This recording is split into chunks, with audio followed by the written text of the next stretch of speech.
Assalamu alaikum, урматтуу мекендештер жана Байтөк каналынын катталуучулары. Бүгүн 28 январь 2023 жыл биз Ош областына караштуу Өзгөн районунун Жалпакташ айыл өкмөтүндө Бозола айылында сатылуучу ат боюнча тартып көрсөтөбүз. Бизде азыр бул экинчи ат чыкты туугандар. Видеону агана чейин биз менен чогуу болуп, жылкы сүйүүчүлөр колдоо иретинде бирден лайк басып коюңуздар. Азыр мына ушул жылкы боюнча бир катар маалымат алып көрсөтүп берели. Ассалому алейкум ака. Алейкум ассалам.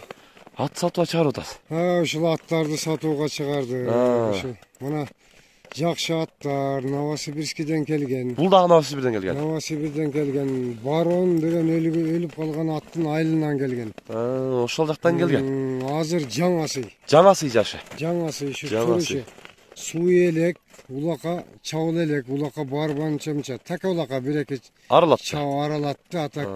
Ат чабыл элек. Негизи аттар арасынан келген андай. Тарбиялаш алган адам колунда. Тарбиялаш керек. Жакшы. Тарбиялаш керек. Канча тарбияласа ат жаш. Жүрөгү ток. Жүрөк вообще кеңири.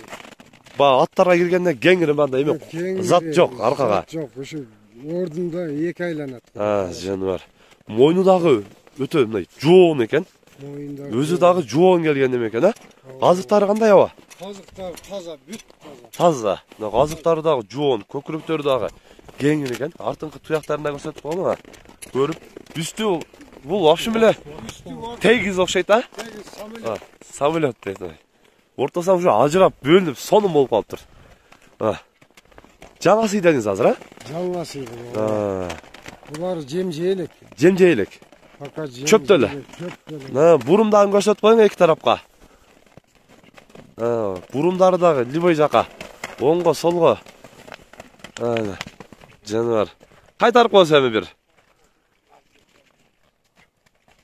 Бул суу элек болгонго анчалык деле көп чуркатып. Саулатыга жараша. Тыйнап койбой эле көп аз. Суу элек болсочу. Жакыныраак алып келе бериң ака. Тишин бир көрсөтүп койсок болобу экен ушунда жаңасы? Болот, ада калса болот. Жооштугу кандай? Жооштугу аябай жоош. Кандай какпаш деп атып өзүнчө болбойбу? Карай берет. Жок. Бир мындай эме болчу, тишин көрүп койлу ака. Кашкасы дагы келишкен. Кашкабагы дагы дадыл экен өзүчө аттын. Так. Тишин көрүп билгендерге кичине көрсөтүп койлу. Бол, көрүнүп окшойт. Жакшы болот. Негизи кашкабагы дагы сонун. Келишкен экен. Чоң ат. Бою канча чыгып калат аба? Бою 1.68. 1.68. Плюс, а? 1.68 дейт туугандар. Көрүңүздөр. Мунун баасы канча дедиңиз аба? Бул деле 500. Бул деле 500. Ана мына дебейин болгону сомго эле 500дөн деп атамыз. Негизи кеми болот, коюп бересиз. Кеми болот. Сүйлөшөбүз. Туугандар, көрөсүздөр. Кызыккандар агабыздын WhatsApp'тагы связь номерин экранга жазып коебуз. Байланышасыздар, келип өзүңүздөр дагы минип көрүп, жактырып, сүйлөшүп алсаңыздар болот. Жакшы, содаңыз берсин ака. Ошондой, бүгүн биз Бозолада сатылуучу ат боюнча көрсөтүп, маалымат берген аракет кылдык. Сунуш пикирлер болсо, комментарий калтырыңыздар. Каналга катал этиңиздер. Тынчтыкта, амандыкта болуңуздар.